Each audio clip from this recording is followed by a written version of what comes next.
एक तरफ देश पाकिस्तान के खिलाफ एक आवाज है, एकजुट है।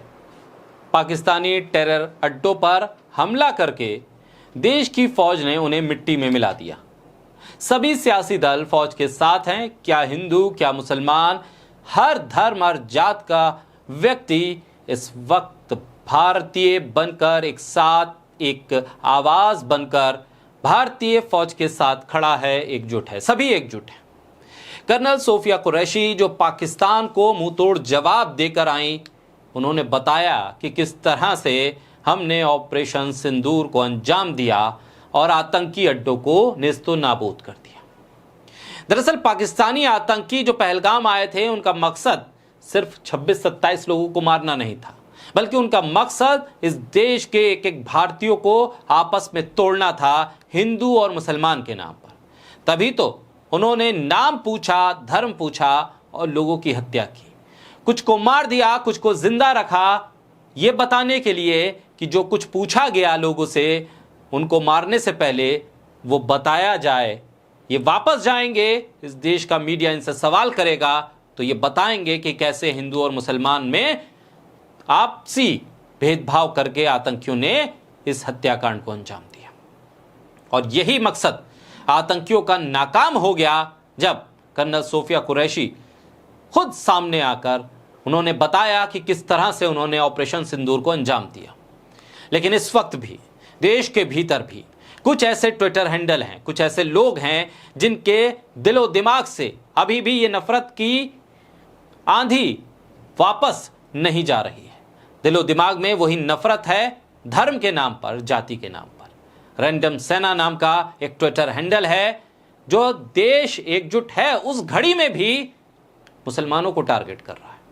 आखिर जिस वक्त कोई भी धर्म की बात नहीं कर रहा है, जब सब हिंदुस्तानी एक साथ हैं, एक आवाज हैं, तब ये रैंडम सेना जैसे ट्रोल मुसलमानों को टारगेट करके किसका फायदा कर रहे हैं? आखिर ये तो एजेंडा उन आतंकियों का था कि हिंदू और मुसलमान में भारत टूट जाए, बढ़ जाए, और उसी एजेंडे को ये रैंडम सेना जैसे ट्विटर हैंडल आगे बढ़ा रहे हैं। हिंदुस्तान के मुसलमानों को पाकिस्तान से जोड़कर नफरत फैला रहे हैं। बाकायदा अपने ट्विटर पे वो लिख रहे हैं कि वो 25 करोड़ लोग आज इस हमले के बाद थोड़े मायूस होंगे। आखिर क्यों होंगे? पूरा भारत एक साथ है, धर्म ना जात, हिंदुस्तानी एक साथ है और आतंक के खिलाफ एक साथ है। ऑल्ट न्यूज के को फाउंडर मोहम्मद जुबैर रैंडम सेना के इस ट्वीट पर लिखते हैं, terrorist who attacked Hindus in Pahalgam wanted to provoke communal discord in India.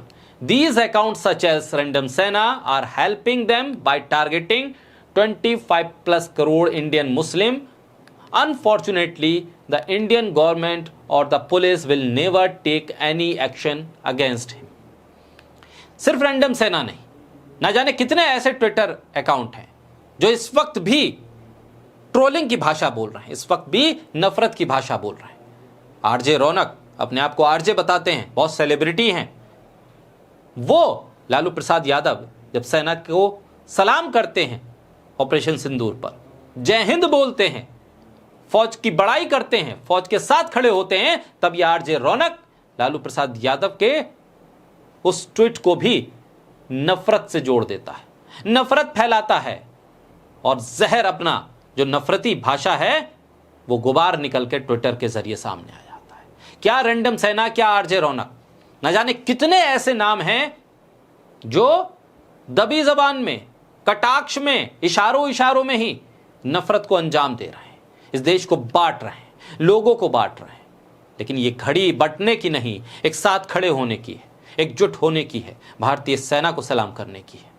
और इस वक्त घड़ी में भी जो लोग नफरत के अंश टटोल रहे हैं, नफरत की भाषा बोल रहे हैं, नफरती कंटेंट को परोस रहे हैं, वो दरअसल कुछ भी हों, भारतीय नहीं हो सकते।